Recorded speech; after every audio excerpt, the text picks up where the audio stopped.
بسم الله الرحمن الرحیم. اسم رامش خطاب است و شما را خوش آمدید میگم به بخش پروگرام مایکروسافت اکسل. خب ما بیشتر از 8 سال تجربه کاری در این بخش فیلد داریم. ماستری ما در این بخش گرفتیم در بخش کامپیوتر ساینس. پس این کورس شما را کمک میکنه که تا در بک‌گراند کاریتان از لحاظ از اینکه چگونه یک لیست منظم جور کنین، چگونه با اکسل بازی بکنین، چگونه محاسباتتان به شکل آسان و به شکل دقت جاگزین بسازین، از این برنامه میتونین استفاده کنین.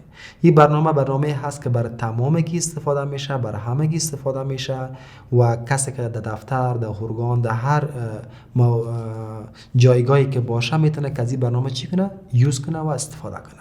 پس این برنامه تنها برنامه نیست که برای مسئله کامپیوتر ساینس باشه، برای کسایی که در هر بخش کاری خود کار میکنه از این برنامه اکسل میتونه کار بگیره. و قسمی که همه شما آگاهستین که اکسل یک برنامه است که معمولا به خاطر محاسبه استفاده میشه.